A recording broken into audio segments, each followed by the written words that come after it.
título de este mensaje, hermanos, es Viviendo a la luz del fin de todas las cosas, y esta es la parte número 3 de esta serie que hemos comenzado. Y si tuviéramos que agregar un subtítulo, sería Tengamos amor ferviente, tengamos amor ferviente. Hermanos, ustedes se han dado cuenta que la mayoría de las personas, cuando tienen que elegir algo, siempre tratan de elegir lo mejor. No importa lo que sea, hay una tendencia natural en cada uno de nosotros a escoger lo mejor de aquello que se nos presenta o de aquello que tenemos que comprar.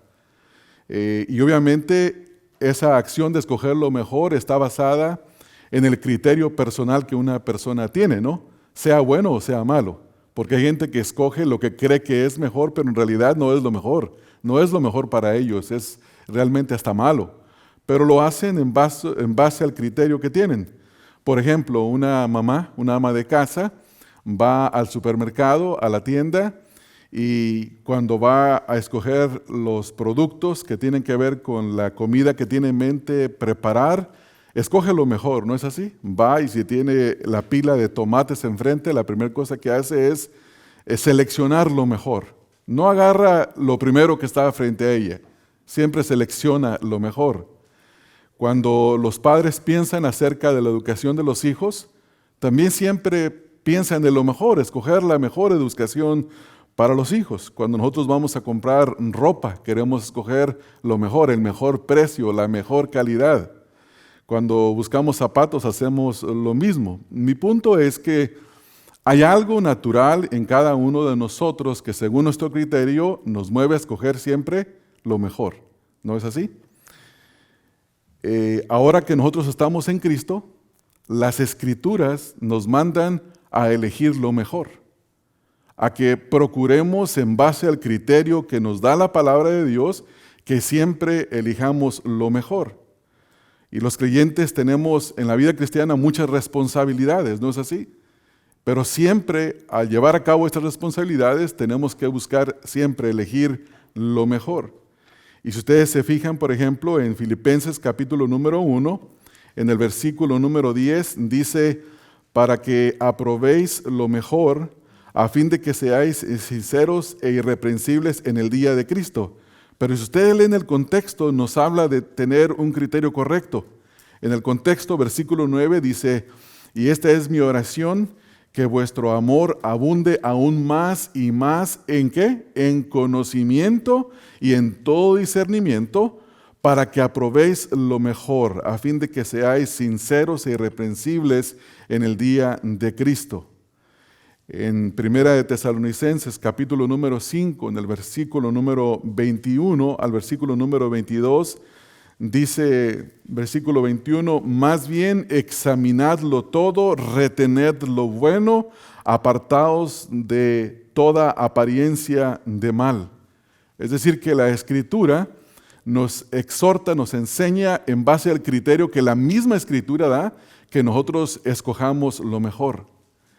Y en este capítulo que nosotros estamos estudiando aquí en Primera de Pedro, tenemos 5 responsabilidades que hemos venido estudiando, ¿no es así, hermanos? Y las 5 responsabilidades son sumamente importantes. No podemos decir, a mí esta me gusta, aquella no, elijo hacer esta o elijo hacer aquella. No, todas las responsabilidades son importantes. Sin embargo, parece que Pedro nos exhorta aquí en el capítulo número 4, versículo número 8, a que hay algo en estas responsabilidades que tiene preeminencia, que tiene prioridad, que es más importante en un sentido. Y él nos está diciendo, cuando vemos el versículo número 7, que el hecho de que nosotros tengamos que cumplir con responsabilidades, dice el versículo número 8, dice, ante todo, tened entre vosotros ferviente amor, porque el amor cubrirá multitud de pecados. No está diciendo que porque el amor es preeminente o es más importante, entonces escojamos amar, pero no obedecer las otras responsabilidades. En este capítulo, Pedro está exhortando a que sobre todas las responsabilidades que tengamos, nos aseguremos de hacer cada una de ellas con amor ferviente. Porque el amor es como el glue que mantiene todas las partes pegadas, unidas, juntas. ¿Han visto ustedes, hermanos, esas estructuras de metal que se levantan? Hay un fundamento de cemento, pero enseguida hay estructuras de puro metal y todos los metales están unidos a través de tornillos y tuercas, ¿no es así? Sin esos tornillos y tuercas, ¿sería posible que la estructura se mantuviera de pie? No. Por el hecho de que tuviera el mejor material, la mejor calidad, es decir, el ingeniero eligió vigas de acero de la más alta calidad y las más gruesas. Estas son imposibles que un terremoto de magnitud de 10.0 las derrumbe. Pero si no están unidas por esos tornillos, estas tuercas, de nada sirve. Entonces Pedro está haciendo lo mismo en este pasaje. Y cuando habla de la preeminencia o de la prioridad del amor, eso es lo que él quiere que veamos. Entonces, en este estudio de este versículo número 8, nosotros vamos a aprender, hermanos, aquí que en este versículo número 8, denme un segundo, en este versículo número 8 vamos a conocer 4 características de la responsabilidad del amor ferviente que debemos de tener unos con otros, para que nosotros nos perdonemos y podamos tener paz, que esto es lo que el versículo nos dice. Estas 4 características, la primera la encontramos ahí en el versículo 8, en la frase que dice ante todo. Y la primera característica que vemos ahí es que el amor ferviente tiene prioridad, porque dice ante todo, sobre todo. La segunda característica tiene que ver con que el amor ferviente se esfuerza en perdonar. Note lo que dice ahí en el versículo. Dice, ante todo, tened entre vosotros ferviente amor. Esta palabra ferviente, como vamos a estudiar, tiene que ver con estirarse, con ensancharse, esforzarse. En tercer lugar, la tercera característica es que el amor ferviente se extiende a todos. Es para todos los creyentes porque dice el versículo número 8, dice, tened entre vosotros, o sea, unos para con otros. Y la cuarta característica es que el amor ferviente sepulta las ofensas. Noten el final del versículo, cuando habla del propósito, porque el amor cubrirá multitud de pecados. Entonces lo que Pedro quiere aquí es que en lo que los creyentes obedecen estas responsabilidades, entiendan que el amor ferviente tiene prioridad, porque el amor ferviente es lo que hace que todo lo demás valga la pena. Sin amor, nada sirve.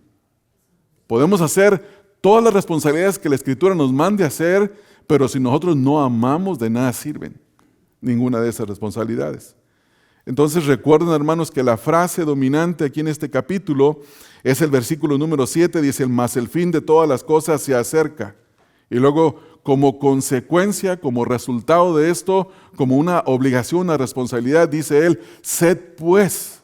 Y hemos visto que tenemos que ser, en primer lugar, versículo número 7, sed pues sobrios.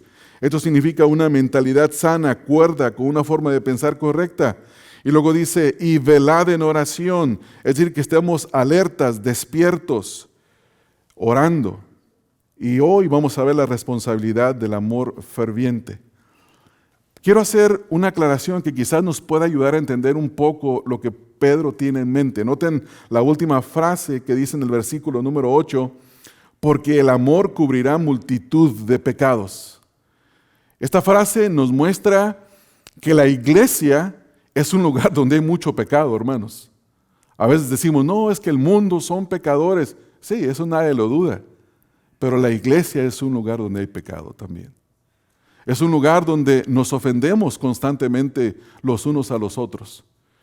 A veces hay chisme, a veces hay difamación, a veces hay desprecio, a veces hay falta de deseo de servir, a veces hay apatía. Y todo eso es pecaminoso.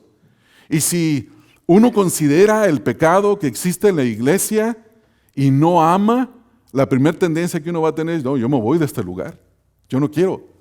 Entonces, la idea que tiene aquí Pedro es que los creyentes pecamos y la única manera de mantenernos en unidad es amándonos fervientemente, porque el amor hará que todo pecado sea sepultado.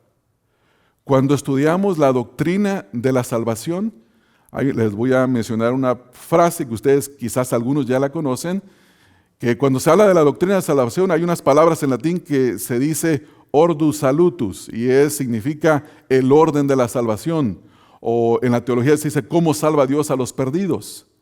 Y tiene un proceso que está descrito en Romanos capítulo número 8, en el versículo número 30.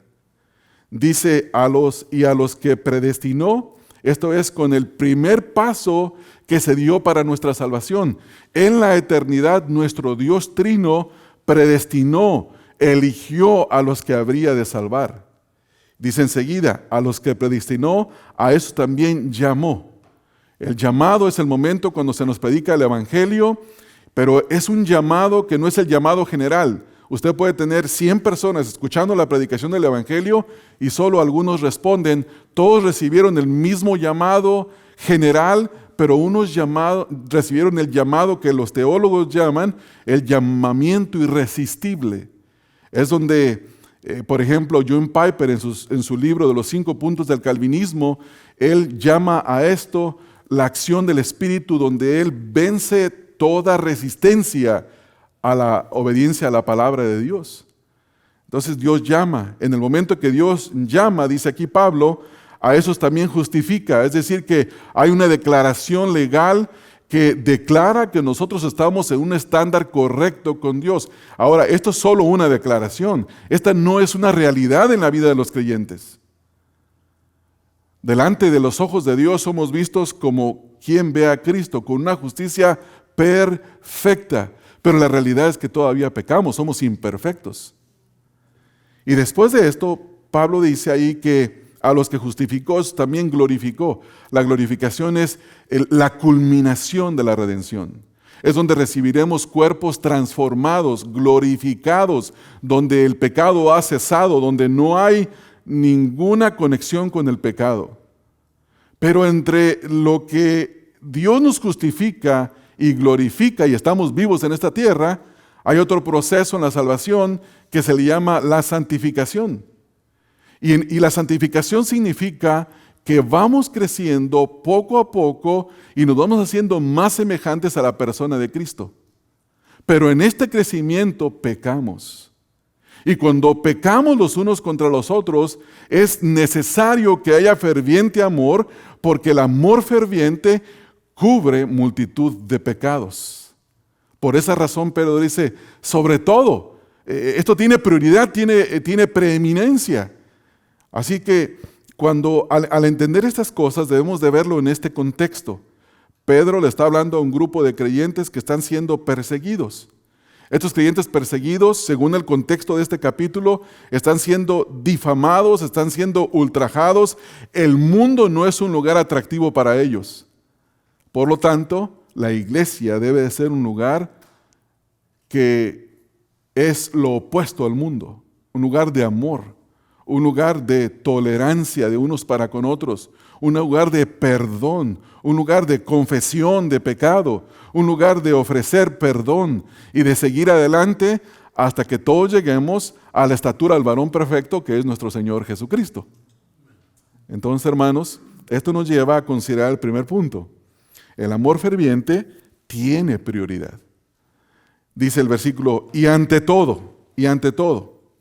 Esta es la tercera responsabilidad, y la tercera responsabilidad es el amor ferviente. Los creyentes aquí a que Pedro está escribiendo, recuerden que han sido injuriados, están siendo perseguidos por causa de los incrédulos, y el mundo no es un lugar de comprensión y amor para ellos. Todo lo opuesto. Ellos necesitan un lugar donde haya comprensión. Y por esta razón, Pedro les exhorta a que sobre todas las cosas ellos se deben de amar con amor ferviente, porque el amor ferviente crea una atmósfera de unión, una atmósfera de descanso. Yo recuerdo gente mayor de edad que decía, llueva, haga calor o haga frío, la iglesia es lo mejor, ¿no? Porque se entiende que la iglesia es un lugar de amor. Versículo 8, entonces comienza hablando de la prioridad del amor y Pedro dice aquí, sobre todo. Y esta frase tiene el propósito de recordar a los creyentes la primacía del amor ante los ojos de Dios. Ustedes se recuerdan cuando los fariseos se le acercan a Jesús y le dicen, ¿cuál es el mayor de todos los mandamientos?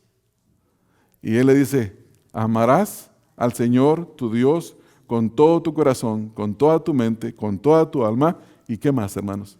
Y a tu prójimo como a ti mismo. Entonces lo que el Señor Jesucristo está diciendo, esto tiene supremacía, el amor tiene supremacía. El que ama a Dios no va a pecar contra Dios, el que ama a su prójimo no va a andar pecando contra su prójimo. Y si hay pecado, va a perdonar. Entonces por eso está la primacía. Entonces aquí Pedro dice que el amor tiene un requisito que es previo a todas las demás responsabilidades de los creyentes. Vean el contexto, hermanos. Versículo 9 dice, hospedaos los unos a los otros, ¿cómo dice, hermanos? Sin murmuraciones. Cuando hay amor no hay murmuración. Se toleran ciertas cosas. Tenemos nosotros reuniones aquí en la iglesia y yo les aseguro que cada quien tiene una forma de comer. Cada quien tiene una forma particular de comer porque nos criamos en hogares distintos, con instrucciones distintas, incluso hasta de cómo manejan los cubiertos. Yo he observado personas que unos quizás somos muy bruscos, agarramos el tenedor y clac, clac, clac, y vámonos, ¿no? Y otra gente no, agarra el cuchillo, le corta un pedacito, lo acomoda, separa lo que está por un lado, pica la comida con el tenedor con mucho cuidado, se lo lleva a la boca. Y yo digo, qué desesperación, ¿no? Todos somos distintos. Mi esposa es muy ordenadita para comer, ¿no? Yo, si a mí no me pone cuchillo, no hay necesidad de cuchillo. No como tampoco con las manos, ok, no vayan a querer que haga eso. Pero hay cosas en la iglesia donde no tenemos las mismas costumbres. Y puede haber tendencia a vernos con inferioridad, a vernos con desprecio. Y estamos hablando simplemente de algo muy sencillo. Pero aún esas cosas pasan en la congregación. Por esa razón tiene que haber el amor ferviente. Entonces, ¿cómo podemos amarnos aquí, como dice el versículo, hospedados los unos a los otros sin murmuraciones? Versículo número 10, cada uno según el don que haya recibido, ministrelo, o sea, sirva a los otros como buenos administradores de la multiforme gracia de Dios. Y dice aquí, si alguno hable conforme a las palabras de Dios. Si alguno ministra o sirve, ministre conforme al poder que Dios da. Pero el contexto aquí es que si va a hospedar, hágalo con amor ferviente. Si va a servir, hágalo con amor ferviente. Porque de otra manera, nada de lo que usted haga servirá. No edificará. Esto es lo que la Escritura nos manda aquí. El amor, hermanos, es un distintivo de los creyentes. Es una insignia, como dice un comentarista acerca de este punto, de los creyentes. En Juan capítulo número 13, en el versículo 34 al 35, el Señor dice, versículo 34, un mandamiento nuevo os doy, que os améis los unos a los otros como os he amado, amaos también vosotros los unos a los otros. Versículo 35, en esto conocerán, esta es la insignia, este es el distintivo, en esto conocerán todos que sois mis discípulos, si tenéis amor los unos por los otros. Entonces, aquí especialmente se le está mandando a los creyentes que se amen unos a otros con amor ferviente, por cuanto se encontraban en pruebas, en dificultades. Y esto es lo que la Escritura manda. Entonces aquí Pedro quiere que los creyentes entiendan la importancia suprema del amor, de esta virtud en la vida cristiana. Y la Escritura lo enfatiza.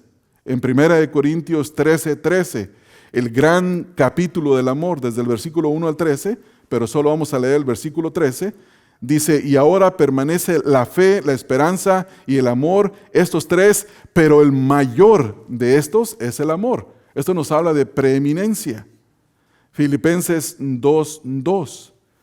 Completad mi gozo a fin de que penséis de la misma manera, teniendo el mismo amor, unánimes pensando una misma cosa. Colosenses 3:14. Pero sobre todas las cosas, vestidos de amor, que es el vínculo perfecto, o sea, es lo que hace una unión perfecta entre los creyentes. De otra manera, sin amor no hay unión perfecta. Y esta es la preeminencia a la que Pedro se está refiriendo. Así que, hermanos, debemos de saber en primer lugar que el amor tiene preeminencia. Entre todas las obligaciones que tenemos como creyentes, debemos de servirnos con amor. Mire, el ver a alguien en necesidad y ofrecerle alivio en su necesidad sin amor es una actitud fría. El ver a alguien y encontrarlo y saludarlo sin amor es una actitud fría. No sirve. Todo tiene que ir acompañado del amor. Y esto nos lleva al segundo punto. El amor ferviente se esfuerza en perdonar. Note que aquí el amor se describe como ferviente. Dice, tened entre vosotros ferviente amor. Aquí ahora el apóstol Pedro dice a los creyentes acerca de la cualidad o la característica del amor. El amor debe de ser siempre con fervor. Tiene que ir acompañado con fervor. Esta palabra fervor es literalmente la imagen de algo que está estirado, que está siendo estrechado. Y representa lo que tiene que ver con una tensión intensa, una actividad que es incesante y que normalmente implica el estirarse al máximo y perseverar en ese estiramiento. Esta misma palabra se utilizaba en el tiempo de los griegos para hablar de un caballo que iba galopando. ¿Han visto un caballo galopando, hermanos? Cómo constantemente va estirando no las piernas, las patas, las piernas. Tiene una calzada grande y estira y estira y estira, y uno ve que las manos de enfrente se estiran hacia enfrente, las piernas de atrás se estiran grandemente hacia atrás. ¿Alguna vez ha cabalgado en un caballo? Hermanos, es una sensación intensa. Y más si lo ha montado sin silla de montar, como decimos, a puro pelo. Se siente la fuerza, el impacto del caballo, y más vale que usted se agarre porque todo se va estirando. ¿No es así? Y eso es lo que representaría el fervor. Un caballo cuando está corriendo a toda su velocidad, galopando, usted dice, qué fuerza, qué ímpetu. Nadie puede ver una carrera de caballos y no sentir una emoción, no sentir, oh, ahí va, llegando. Es increíble, ¿no? El amor tiene que ser así, intenso. Un amor que se estira al máximo por los demás. Entonces aquí el amor ferviente se utiliza en ese sentido y así debe de ser el amor de los hermanos.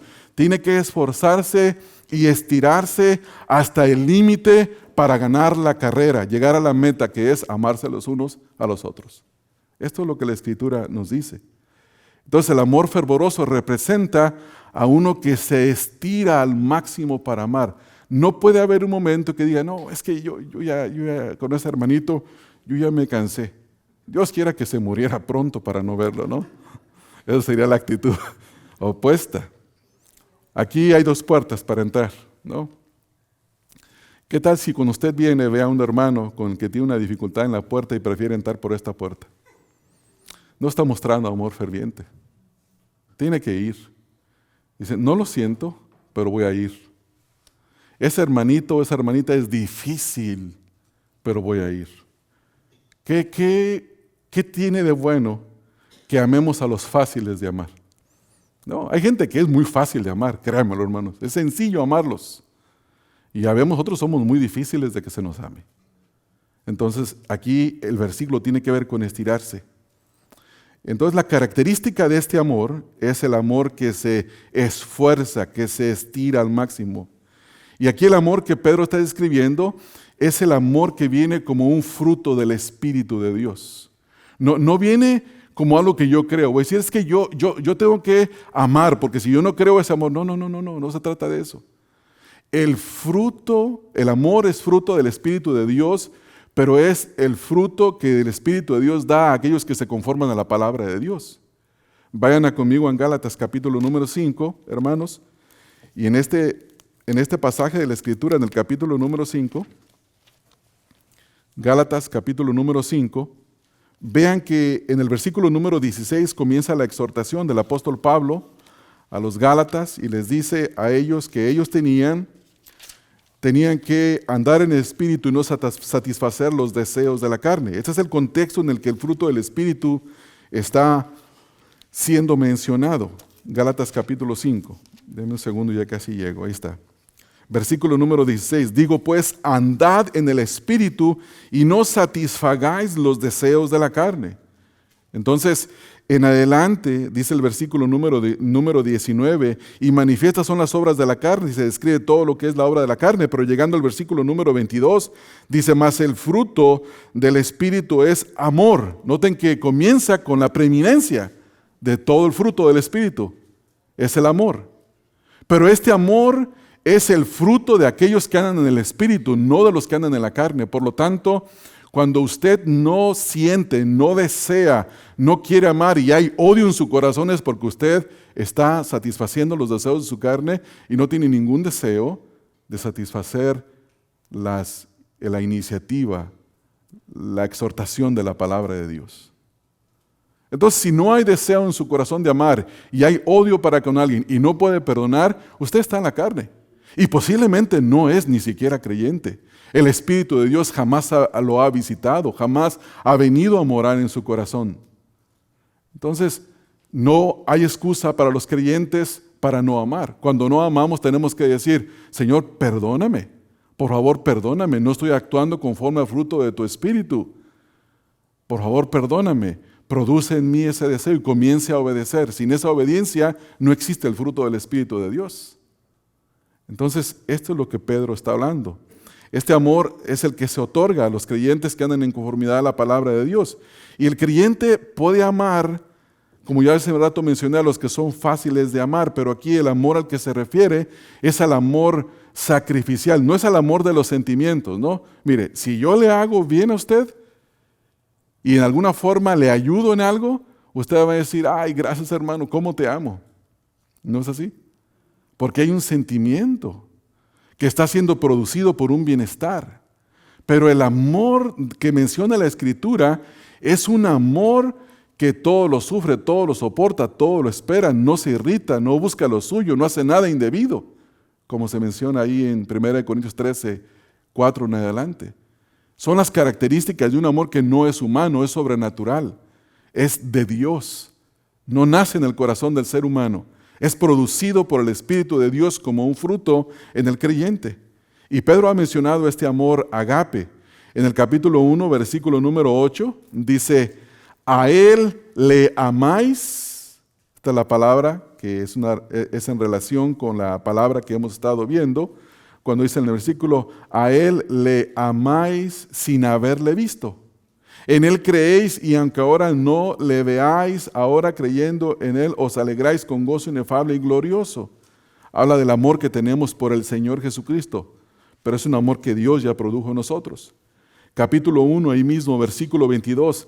Habiendo purificado vuestras almas en obediencia a la verdad para un amor fraternal no fingido, amaos los unos a los otros fervientemente, o como la Reina Valera actualizada dice, ardientemente, y lo dice, y de corazón puro, o sea, sin hipocresía. En el capítulo número 2, en el versículo 17, honrad a todos, amad a los hermanos. Capítulo 3, versículo número 10, el que quiere amar la vida y ver días buenos, refrende su lengua del mal y sus labios no hablen engaño. Entonces esta palabra tiene un alto grado de voluntad, hermanos, no de sentimientos. Es algo que voluntariamente necesitamos rendirnos a la palabra de Dios para amar de la forma en la que la Escritura nos dice. Es un amor sacrificial, no es un amor sentimental.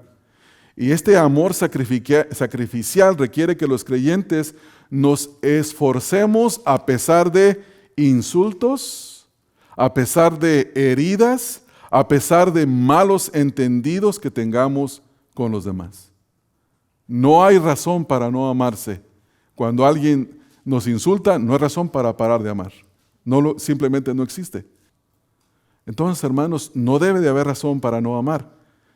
Parece que Pedro está citando Proverbios 10:12, donde dice, el odio despierta contiendas, pero el amor cubre todas las faltas.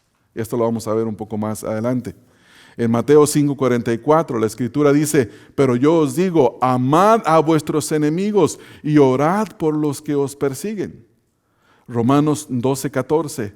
Bendecid a los que os persiguen, bendecid y no maldigáis. O sea, tiene que ver con el amor. Versículo número 20, ahí mismo. Más bien, si tu enemigo tiene hambre, dale de comer, y si tiene sed, dale de beber, pues haciendo esto, carbones encendidos amontonarás sobre su cabeza. Y Primera de Juan 4:11 nos dice, amados, ya que Dios nos amó así, también nosotros debemos de amarnos unos a otros. Entonces, en primer lugar, hermanos, el amor tiene preeminencia. En segundo lugar, como estamos ya terminando este punto, el amor ferviente se esfuerza en perdonar. Es un amor esforzado porque es ferviente. Y en tercer lugar, el amor ferviente se extiende a todos, no solamente a algunos. Porque dice el versículo, tened entre vosotros, o sea, unos para con otros. El Nuevo Testamento presenta una lista larga de responsabilidades que se llaman los unos para con nosotros. Y de todas esas responsabilidades, la mayor de esta, la que tiene prioridad, es el amarse unos a otros con ferviente amor. Entonces aquí Pablo llega ahora a un punto en el que está diciendo a los creyentes que el amor ferviente es para con todos los creyentes, no solamente para con algunos, ¿no? En las congregaciones tenemos la tendencia de escoger amistades, de ver a unos mejor que a otros, de amar, como decía hace un momento, a los más fáciles de amar y a los que son más difíciles segregarlos a un lado. Pero la Escritura no dice eso, ¿no es así? La Escritura dice que nos amemos con amor ferviente unos a otros. O sea, no hay límite. Entonces, no podemos decir que amamos a los hermanos si hay hermanos a los que discriminamos. Porque no tenemos la misma cultura, porque no pensamos de la misma manera, porque me respondió de una forma que no me gustó, porque no lo veo que sirve como sirven los demás, porque X, usted agregue lo que usted quiera. No. Este amor ferviente se extiende a todos, es entre todos. Es un amor que no tiene límite en su extensión. Todo creyente debemos de amarnos los unos para con nosotros. Y la verdad es que sí hay hermanos difíciles de amar.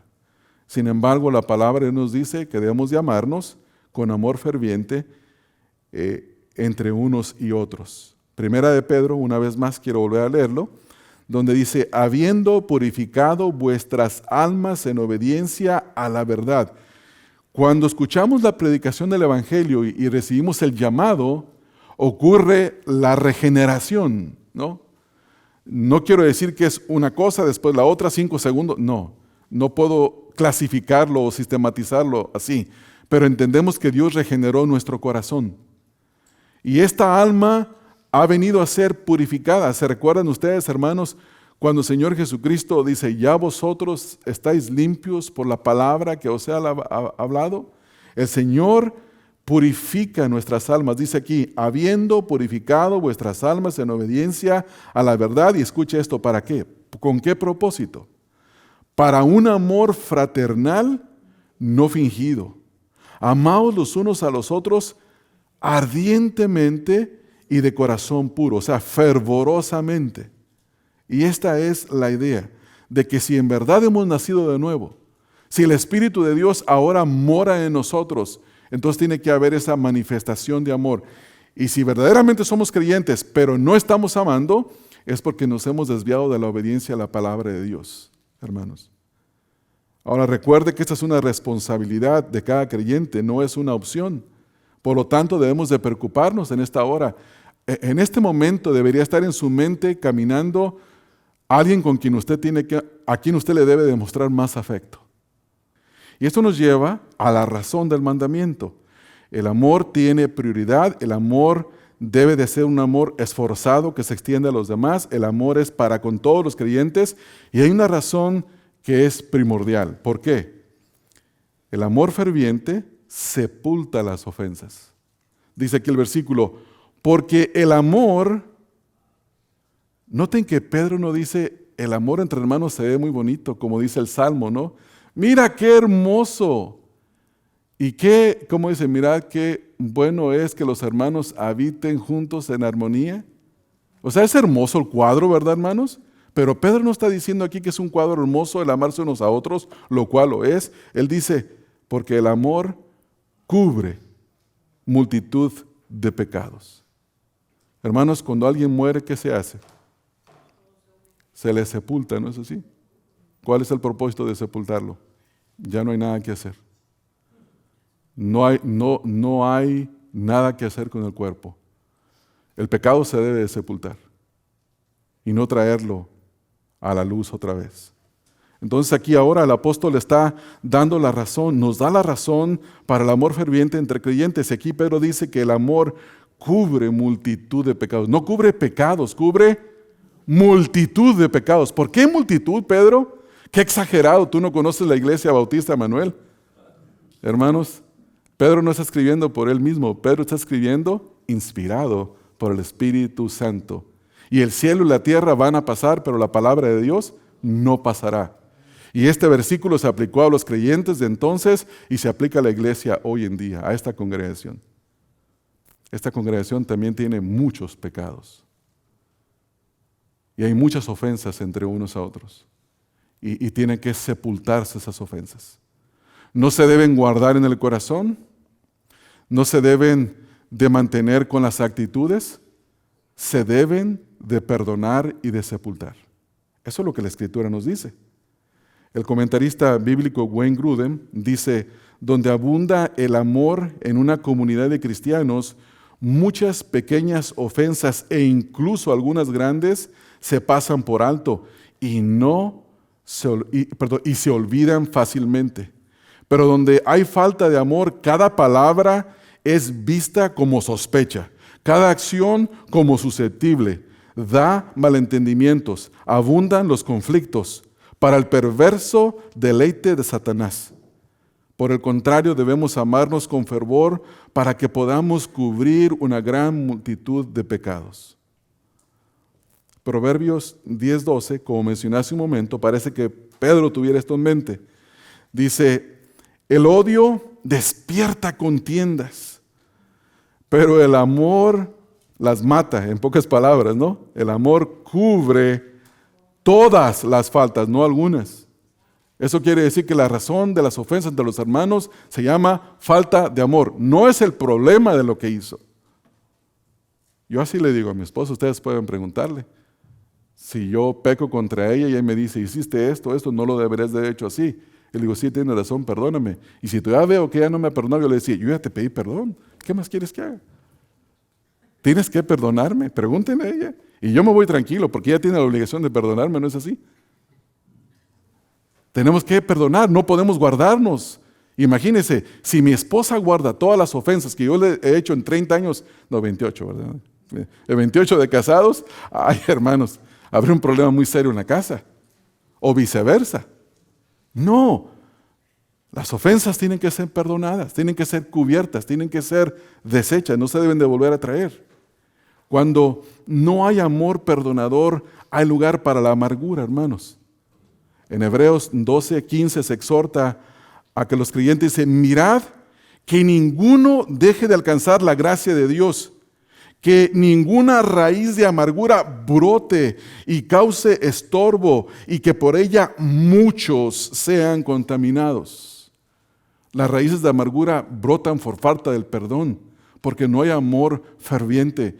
Y las raíces de amargura destruyen. Hermano, una raíz de amargura destruye y contamina a otros, aunque los otros conozcan la verdad.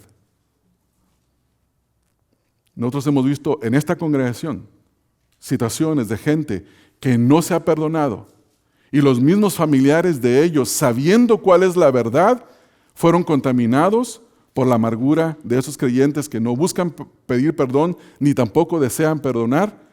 Y la persona, entendiendo y conociendo la verdad por años, la cambia inmediatamente. ¿Por qué? Porque la amargura la contaminó a la persona. Es terrible. Por eso dice aquí, mirad. Eso tiene que, estén observando, manténganse en guardia. Mirad bien que ninguno deje de alcanzar la gracia de Dios. ¿Cómo dejamos de alcanzar la gracia de Dios, hermanos? No perdonando. ¿No es así? ¿Qué dice la Escritura? Padre nuestro, perdona nuestros pecados. ¿Cómo, hermanos? así como nosotros perdonamos a los que nos ofenden. ¿Con qué cara nos vamos a presentar delante del Señor a pedir perdón si no perdonamos? La gracia de Dios dejaremos de alcanzarla, hermanos. Este es el problema con esto. La Escritura también nos dice en 1 Corintios 13, 4 al 7, que el antídoto para la división, para la amargura, es el amor perdonador. 1 Corintios 13, 4 al 7 dice, el amor tiene paciencia, es bondadoso, el amor no es celoso, el amor no es ostentoso, ni se hace arrogante, no es indecoroso, no busca lo suyo, no se irrita, no lleva cuentas del mal, no se goza de la injusticia, sino que se regocija con la verdad. Todo lo sufre, todo lo soporta, todo lo cree, todo lo espera, todo lo soporta. Este es el amor, hermanos, que es el antídoto, es el remedio. El matrimonio, por ejemplo, no es una relación fácil, hermanos. El matrimonio es la unión de dos pecadores que se presentaron delante de Dios para amarse en las buenas y en las malas. ¿No es así? ¿No hay casados acá, hermanos? ¿No? Porque dije, no es así, y nadie respondió. Mi impresión es que los hombres no se quieren comprometer con la esposa. ¿Por qué dijiste que tenemos un problema? No. Pero esa es la realidad, ¿no es así, hermanos? Esa es la realidad. La Escritura manda que la esposa se someta al esposo y que el esposo ame a la esposa. Y el punto aquí es que el amor es el amor con que Cristo amó a la iglesia. Y la pregunta es, ¿cómo le hago para amar a mi esposa a veces? No estoy diciendo nada malo de ti, Teresita. Aclarando. Pero ustedes conocen su propia realidad, hermanos. Y la realidad de ustedes no es muy ajena a la mía. Mi punto es que si no amamos con este amor que he descrito en 1 Corintios 13, 4 al 7, no podemos continuar en una relación de matrimonio. No se puede. Tiene que haber amor ferviente, amor perdonador. Hermanos, los creyentes amamos porque Cristo nos amó. Los creyentes amamos porque Cristo nos perdonó. Y la pregunta ahora para nosotros es, ¿tienes alguna lista de ofensas guardada en tu corazón de las ofensas que otro ha cometido contra ti? Si hay una lista, hoy tienes que borrarla. Hoy tienes que borrarla y tienes que pasar por alto. Y si tienes que ir a hablar con la otra persona, pues ve, ¿no? Dile, tienes que decirle, hay esto en mi corazón, pero te quiero perdonar, quiero manifestarte amor ferviente. Entonces, eso es lo que la Escritura nos manda. Hermanos, para concluir, nada de lo que nosotros hagamos para el Señor tiene trascendencia si no va acompañado con amor ferviente. Nada, absolutamente nada. Ni nuestro servicio al Señor, ni nuestras palabras a los hermanos, ni nuestro servicio a los hermanos, ni la predicación del Evangelio, absolutamente nada trascenderá si no va acompañado con el pegamento que lo mantiene todo unido, que es el amor ferviente. Y quiero, hermanos, terminar este mensaje leyendo al apóstol Pablo en 1 Corintios 13, del versículo número 1 al versículo número 13. No podríamos terminar un mensaje sobre la responsabilidad del amor ferviente sin mencionar y leer todo este capítulo. Y específicamente vemos que el versículo número 8 y versículo número 13 describen este amor, describe la preeminencia de este amor. Dice, si yo hablase lenguas humanas y angélicas y no tengo amor, vengo a ser como metal que resuena o címbalo que retiñe. Y si tuviese profecía y entendiese todos los misterios y toda la ciencia, y tuviese toda la fe de tal manera que trasladase los montes y no tengo amor, nada soy. Y si repartiese todos mis bienes para dar de comer a los pobres, y si entregase mi cuerpo para ser quemado, y no tengo amor, de nada me sirve. El amor es sufrido, es benigno. El amor no tiene envidia, el amor no es jactancioso, no se envanece, no hace nada indebido, no busca lo suyo, no se irrita, no guarda rencor, no se goza de la injusticia, mas se goza de la verdad. todo lo sufre, todo lo cree, todo lo espera, todo lo soporta. El amor nunca deja de ser, pero las profecías acabarán y cesarán las lenguas y la ciencia acabará, porque en parte conocemos y en parte profetizamos, mas cuando venga lo perfecto, entonces lo que es en parte se acabará. Cuando yo era niño, hablaba como niño, pensaba como niño, juzgaba como niño, mas cuando ya fui hombre dejé lo que era de niño. Ahora vemos por espejo cara a cara, ahora conozco en parte, pero entonces conoceré como fui conocido.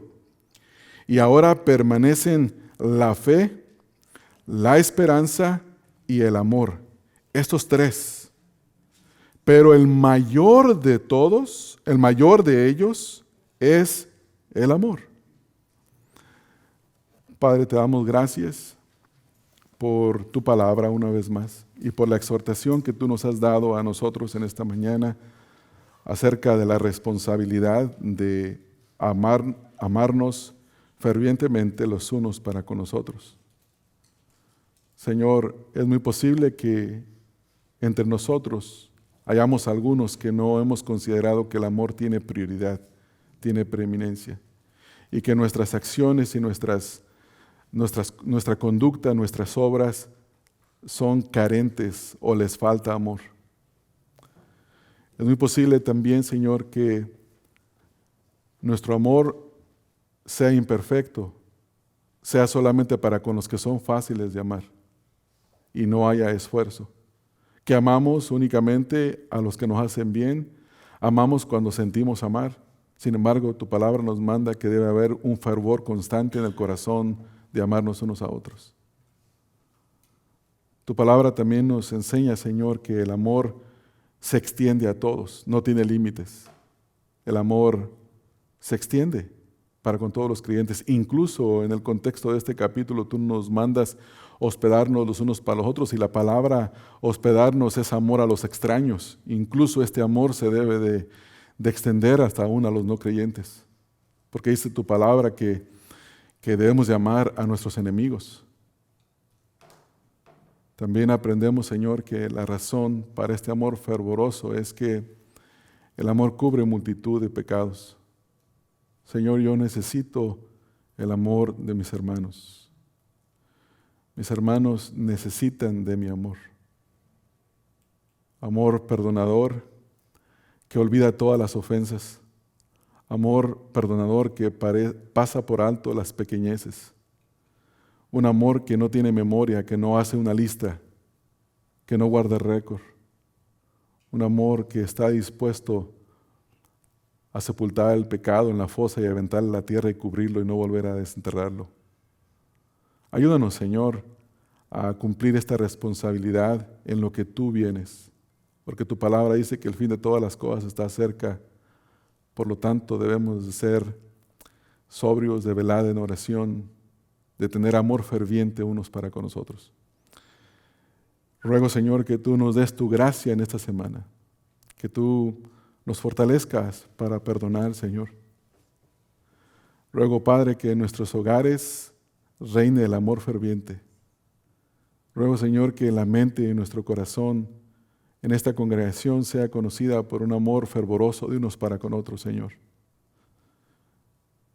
Y que como resultado de todo esto tú nos encuentres en paz y nos encuentres amándonos unos a otros, para que tú seas conocido y exaltado entre las naciones, Señor, cuando vean nuestra insignia, que es el amor.